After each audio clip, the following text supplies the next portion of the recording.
2027 বিশ্বকাপের 15 সদস্যের ভারতীয় দল ঘোষণা। স্বামী ভুবনেশ্বরে প্রত্যাবর্তন, অধিনায়ক শুভমান গিল, দলে রোহিত। 2027 সালের আইসিসি ওয়ানডে বিশ্বকাপকে ঘিরে ইতিমধ্যেই শুরু হয়ে গেছে জোর আলোচনা।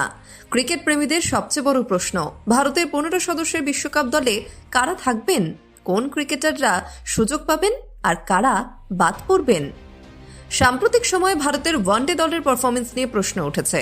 বিশেষ করে ইংল্যান্ড সফরে ভারতীয় বোলিং আক্রমণ প্রত্যাশা পূরণ করতে পারেনি। ব্যাটাররা কিছুটা লড়াই করলেও বোলারদের পারফরমেন্স ছিল হতাশাজনক।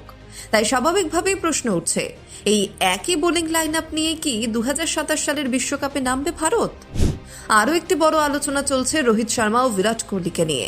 অনেকেই রোহিত শর্মার অবসর নিয়ে জল্পনা শুরু করেছেন, তবে যে দলটি সামনে এসেছে সেখানে রোহিত শর্মার নাম রয়েছে।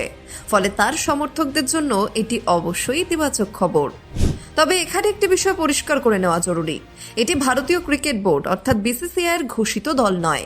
বিসিসিআই সাধারণত বিশ্বকাপ শুরুর প্রায় এক মাস আগে আনুষ্ঠানিকভাবে দল ঘোষণা করে, অর্থাৎ 2027 সালের অক্টোবর-নভেম্বরে বিশ্বকাপ অনুষ্ঠিত হলে তার ঠিক আগে সরকারি দল প্রকাশ করা হবে।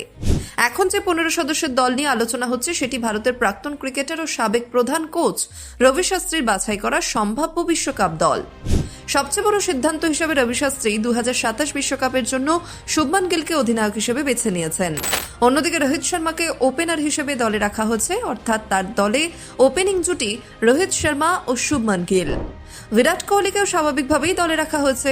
সবচেয়ে বড় চমক এসেছে 4 ক্রিকেটারের প্রত্যাবর্তনে। দীর্ঘদিন ধরে ওয়ানডে দলের বাইরে থাকা মোহাম্মদ শামি, ভুবনেশ্বর কুমার, মোহাম্মদ সিরাজ এবং ঋষভ পান্ত, এই 4 জনকে নিজের দলে ফিরিয়েছেন রবি শাস্ত্রী। অন্যদিকে সাম্প্রতিক ইংল্যান্ড সফরে উইকেট কিপিং করা ঈশান কিষান এই দলে জায়গা পাননি। রবি শাস্ত্রী তার দলে অভিজ্ঞতা ও তরুণ প্রতিভার একটি ভারসাম্য সমন্বয় রাখার চেষ্টা করেছেন। ব্যাটিং বিভাগে রয়েছে শক্তিশালী লাইন আপ, রোহিত শর্মা, শুভমান গিল, বিরাট কোহলি, যশস্বী জয়সওয়াল এবং শ্রেয়াস আইয়ার। উইকেট কিপার হিসেবে সুযোগ পেয়েছেন কেএল রাহুল এবং ঋষভ পান্ত। অলরাউন্ডার বিভাগে রাখা হয়েছে হার্দিক পান্ডিয়া, রবীন্দ্র জাদেজা এবং অক্ষর প্যাটেলকে। পেস বোলিং আক্রমণে জায়গা পেয়েছেন জশপ্রীত বুমরা, মোহাম্মদ শামি, মোহাম্মদ সিরাজ এবং ভুবনেশ্বর কুমার। স্পিন বিভাগের নেতৃত্বে রয়েছেন কুলদীপ যাদব।